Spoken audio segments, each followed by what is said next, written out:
What we know right now is a 21-year-old man is now in Barron County Jail tonight after being accused of kidnapping Jamie Kloss and also murdering her parents back in October. Now investigators believe that Jamie was the target the entire time. So Jake Thomas Patterson was taken into custody just before 5 last night in Gordon. That's about 65 miles north of where Jamie had been abducted. This arrest happened after police pulled over a vehicle Jamie had described to Douglas County authorities. Patterson's being charged with 2 counts of first-degree intentional homicide and 1 count of kidnapping. Several weapons were recovered at his Gordon residence, which could be connected to the crime. Now, authorities say after escaping from the home in Gordon where she was being held, Kloss approached a woman walking a dog, saying she'd been kept against her will. That woman led her to a nearby home where the homeowner called 911. The 911 caller says Jamie told her that the man arrested in the case killed my parents and took me. Patterson had worked at the Jenny O turkey factory for a few days there about 3 years ago in Barron. That's the same factory where Jamie's parents worked at. But police do not believe he had any interaction with Kloss at the time in the past. Nothing in this case shows the suspect knew anyone at the Kloss home or at any time had contact with anyone in the Kloss family. The suspect had specific intentions to kidnap Jamie and went to great lengths to prepare to take her.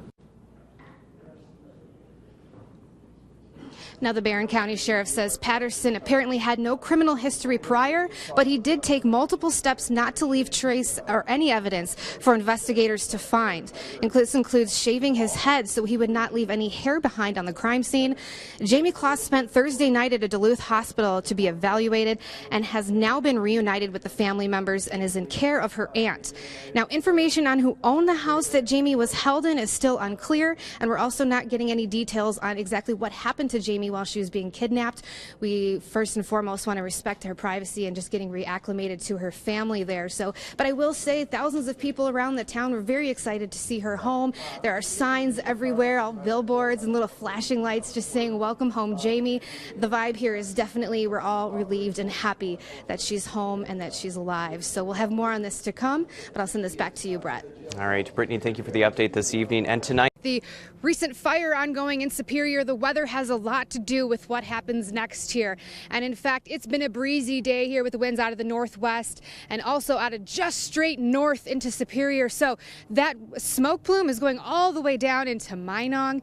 And of course, that's extending a little bit further to the west now as our winds are starting to slightly shift east, the tiniest bit here. So western areas might see some of that smoke arriving not too shortly here for us. So again, there it is behind me. It is massive. There were 3 different explosions from that. And then, of course, here as those winds tonight start to calm down, they always get calm at night to about 5 miles an hour to 0 miles an hour. Well, that, of course, is going to allow that smoke to start to filter into our area possibly as well. So we could see and smell some of that smoke here in Duluth as we head towards midnight and into 4 a.m. That's when those winds are definitely going to be shifting to out of the south. Now, as they're out of the south, it'll be about 10 to 15 miles per hour, gusts up to 20, even up to 25 by tomorrow morning. So a little bit of smoke pushing our way into Duluth. Then those winds are going to shift back around, back to out of the northwest, pushing it back in to across the lake, to the South Shore and back towards Wisconsin here for tomorrow. The saving grace. Now, by all means, I am no master here at refinery fires, but I would think some rainfall should help it out ever so slightly. We have rainfall moving in tonight after midnight, chance of sprinkles here for us, and then we have a low pressure really dropping down here for us tomorrow. That's going to bring some rain throughout the entire day. The day started off bright and beautiful, but quickly turned dark as smoke billowed and could be seen right behind me from this location last year. The main concern on many people's minds was the weather and the strong winds and where it would carry that smoke filled with possible toxins next, even after the fire was out. As the smoke plume from the explosion continued to rage through the evening, the smoke was seen billowing high enough in the sky to pick up on weather radar. And the evacuation area kept growing well outside of the city of Superior. A mandatory evacuation was underway for 3 miles around the refinery and grew all the way to 10 miles to the south. This was all because of the strong winds out of the north at 25 miles per hour with gusts up to 35. Sending the thick black smoke as far south as Minong. Residents were encouraged to keep their windows closed and stay inside as the threat of toxins was possibly in the air. We need to make sure that the air quality both at the refinery and throughout the city is 100% safe. We're looking for zeros, zero risk to the public. When those things are true, then we're going to lift the evacuation order. Shortly after, the winds began to shift around and swung the smoke plume towards the west. It shifts, and as the smoke plume shifts, you will smell stuff that you can't see. There's an odor threshold for chemicals that a lot of times is not hazardous, but if you smell it, that can bring alarm or concern. So we want to get an area out there to do air monitoring, find out what the levels are in the communities downwind. After a sleepless night, the evacuation order was lifted at 6 a.m. the next morning. It was a day we'll never forget, where local TV meteorologists and the National Weather Service worked together to forecast where that smoke plume would go next. Reporting in the Twin Ports, meteorologist Brittany Merlot, Fox 21 Local News. I'm meteorologist Brittany Merlot in Duluth, Minnesota, where our temperatures today are at negative 20 degrees. Factoring in a 30-mile-per-hour wind, we're feeling negative 50-degree wind chills right now. Now up north, we're no stranger to the bitter cold, but this Arctic blast has a grip on us, and it is frigid. Just to show you how cold it is, I'm gonna pour a little water on Barbie's hair. We'll give it a few seconds, and you'll see how fast her hair is going to freeze out here. And of course, you can see that lake smoke behind me right now, where the frigid temperatures go across warm Lake Superior, and it starts to form ice out there. Now, same thing with Barbie's hair. You can see it's already starting to freeze, sticking straight up. So if this can happen to Barbie's hair within seconds, you can get frostbite out here within 5 minutes. So again, we're gonna stay warm up here, reporting in Duluth, Minnesota. You gotta throw the boiling hot water in there. Stay warm. When the leaves fall off the trees and the overcast skies dominate the days, thousands of Northlanders get excited for winter to freeze over. Northland, let's go ice fishing. This is absolutely, without a doubt, 100% my favorite kind of fishing. Ice fishing on Lake Superior is the best. Photojournalist Nathaniel Le Capitan and I trekked across the largest Great Lake in the nation, which is now over 80% frozen. With more ice this year, people are excited and headed to the shores. But you need to know what's safe and what's not when you head out on the ice. Let the guide be in front of you and follow the footsteps. A thickness of at least 4 inches is needed to safely walk out on the ice. You don't want to ever be the first to go on a lake. You really shouldn't. You should let that be up to the professionals. Out on Lake Superior, the ice was cracking through an orchestra of echoes, while the sun shined down on a negative 25-degree day. Was 8 inches of ice enough to be out on? School's in session type mentality. You gotta, before you step foot on a lake, you do the research. It's very different. Lake Superior is about as dangerous as it gets when it comes to ice fishing. You really need to respect the lake. Jared Houston started his ice fishing guide service 10 years ago to help share the joy he finds out on the ice safely. I mean, there's just a ton of things you gotta think about. And so when people hire fishing guides, they take that out of the work and let the fishing guide take care of that side of the business. Getting lessons on jigging, watching marks on the fish finder, and having a cold one. At the end of the day, everybody having a great time and having a good memory. Memories is what this thing's made of. Becoming friends with the guides, you get to ask the questions that Google search can't answer. They're very aggressive, strong fighting breed of fish. Rainbow, baby. And all the more important to take your time with them. Oh, no, don't do that. When you're landing them in the hole, getting their head up the right way, and that sort of thing. Fishing with a guide can help ease stress, too. Guides, they do all the things that people don't think about. We clean up trash on the lakes. We help people out when we see them struggling with auger issues. We'll go drill them some holes. On a negative 25-degree day, with frostbite nipping at your face within just minutes, the extra hand helps a lot. It's also about as cold as it gets out here. We're at the top of Wisconsin, and it's absolutely frigid. Thankfully, in today's day and age, there are plenty of different ice houses to choose from. Just set up a heater and stay warm inside. You could actually be in shorts and sandals in these things. It's unbelievable. Staying nice and warm on icy Chequamegon Bay. There is not a body of water in the whole world that can cause magic like Lake Superior. As we waited for the trout to bite, the stories began. We've had fish come out of the water before it bit lures. It's unbelievable the things you see out here. And you'll never see that sort of thing when you're at home or sitting on a couch. You really need to log hours out on the big lake and safely, of course. And by doing that, things will happen. You got it? Here we go. I caught my first fish out on the ice, and it was a 12-inch brown trout that was released. There's no better joy than seeing somebody reel in a fish, especially if it's your first time. And also just, watching people enjoy the outdoors. It wasn't the lone catch of the day either. It was awesome. So we got set up, as you know, and it wasn't, an hour, maybe hour after, and we had one mark come in. Everybody was all fired up, excited, and then not too long after, just this mark comes off the bottom, and I was like, there it is, and wham, just hit it, and yeah, it was fun. It was a good fish. Kyle used Northland Fishing tackle, and he's been working there and testing some brand new, never released lead jigs. We've been fishing with it the last 2 months, so we test it, make sure it's working the way we want it to with the right action, the paint's holding up, the hooks aren't breaking. Just making sure it's fish worthy, and that's probably the most fun part. Fish on! That 15-inch trout marked Kyle's first catch on Lake Superior. Just fishing northern Minnesota lakes that I've never fished, it never gets old, let's put it that way. And the day was about to get better.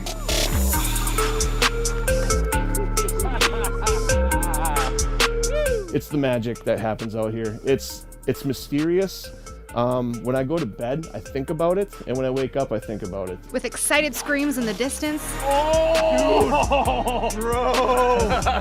the biggest catch of the day came in. I'm Jordan Korzanowski, Fish North MN. I've been fishing out here a long time, and Captain Jordan, good friend of mine, caught a giant trophy splake trout. The thing was 27 inches by 13 girth. And, we were all sorts of confused because we don't see fish that big in that species strain that comes out of this lake. They're planted fish. And so when they get to be past that size limit, that's a smart fish, man. That fish evaded, hazards his whole life. And to see that fish come out of the hole and having the pleasure to land that fish for Jordan, I couldn't be more happy for the guy. The big catch and the bigger memory made is priceless. Woo! This God's great nature, man. We got to love it. And that's exactly what I do. I love it. It's not all about the big catch. It's about getting outside in the dead of winter and making memories with family and friends. Now join us tomorrow as we head into the wilderness of Michigan's Upper Peninsula to ice fish with a 3-year-old and his father. In the studio, Brittany Merlot, Fox 21 Local News. Well, nearly 38,000 lakes and more than 200,000 miles of rivers freeze over during our harsh Northland winters. So for some, there is no excuse to stay inside. It's time to go fish, no matter what age you are. What's your favorite part about fishing? Grabbies. Didn't you say hanging out with your dad? Meet Declan. You fishy fishy. Yeah, fishy fishy. You fishy fishy. He is 3 years old, and his dad Grady enjoys getting him out on the ice. This year, right like fall time when the ice was just first starting, he comes down and sits across from me, and I'm like, hey, how's it going? He goes, so ice fishing 2 weeks? And I was like, yeah, it's probably about right, maybe a little longer, buddy. And that's really special. It means a lot to me to know that he's thinking about it too and looking forward to getting out there. Grady started fishing with his father when he was just a child, building memories to last a lifetime. I guess it was just the idea of going out with my dad and my brother, and we would just, throw a line in the water. And that special time connecting with his dad taught him quite a lot. It was a really special time where we were able to connect and learn things and chase the big fish, really. He understood the value of having a hobby that was, that healthy for you and special. Taking those life lessons with him through college and into the long winter months, Grady started ice fishing. It really gives me an opportunity to not have to stress or think about things. Oftentimes I think we all have stressful lives, and it's easy to get caught up in that and not have an opportunity to just relax a little bit. His brother Bill even decided to make an ice fishing hole in the passenger side of his car. I do believe he caught a couple of fish through that mechanism, and yeah, it was pretty original, and I don't know. Reflecting back, building lasting memories has been Grady's favorite part of ice fishing. I think spending that time with my dad and my brother, just in an environment that's kind of really peaceful, that was a big part of it. And he wants to continue that tradition with his son, Declan. I got one. Got one. Nice scoop. Declan really likes scooping ice from the holes before they freeze over. Scoop in water. This is his second year ice fishing. I want the big one. It's gotta be big like this. And this isn't his first rodeo. He's been out quite a few times before. Last year, he would just play in the snow a little bit, but you know, he's getting outside and still experiencing it, and that's what really counts. But this year, things were going to change. Now it's come to a point where I say, hey buddy, you know, we're gonna go ice fishing next weekend, and he's excited, and that's really special too. The night before our trip, they practiced how to use the reel again and how to reel the big catch in. The test is on. I need to take my mittens off. Okay, get it going, buddy. Hold your rod up. Oh, it's gone. We all miss a few, but Declan knows what works best. It's time for a crappie dance to get the fish to bite, and they sure did. It gets fishy. Now, once the bobber went down, I tried to help him hook it, but really, I didn't do a whole lot, you know.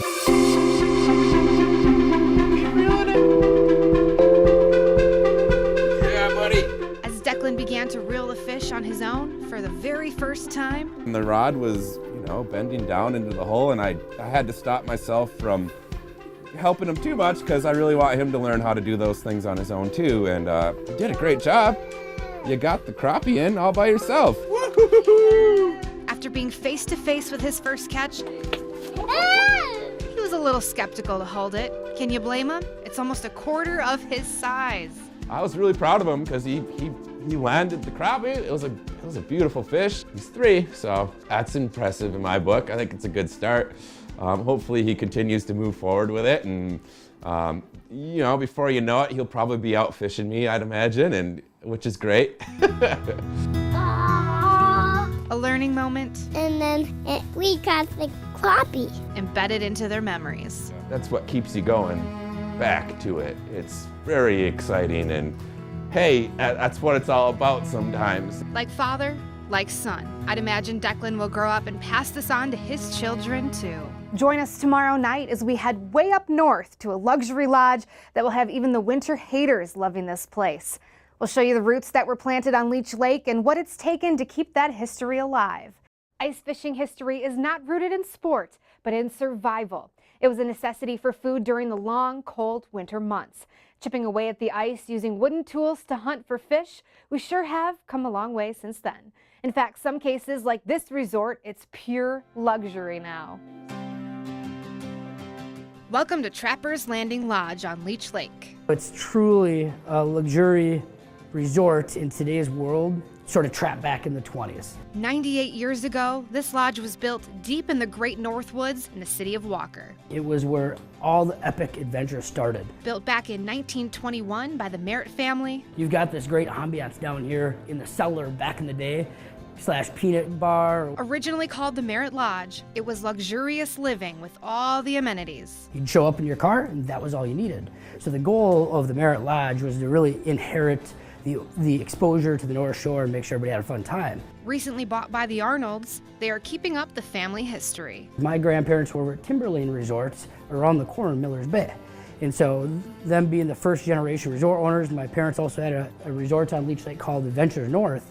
And so my wife, Jennifer, my brother Adam, and his wife said, hey, let's make this a fun spot to bring back what it was back in the 20s. In doing so, we sort of brought the resort back to life. Preserving as much history as possible, though. Kept the original bar top that was here back in the 40s, and even the windows are from 21. Part of the fun thing about the lodge, literally, is you look around, the rock is from 1921. This is the old basement. We just brought it to life. So new lights, updated the walls, pulled back each of the logs, and insulated it so we could use it year round. And when you walk into the lodge, the first thing you see is a version of his grandpa's boat. His second boat was what we have at the front desk today. It's a 28-foot Chris Craft. It was that ambiance and that connection of what they did as my grandparents on Leech Lake, bringing it full circle so we could also share the opportunity with our grandkids and friends and all those that want to come up. It's not just the history that brings this place to life. Literally, you can take your car, drive down our beautiful ice roads, go out to one of the luxurious fish houses that you'll be in later, and catch fish. It's about what's on the ice. Well, ice fishing's come a long way from sitting on a bucket. In fact, now you can kick back, relax, fish from a recliner, a couch, even a bed, and more.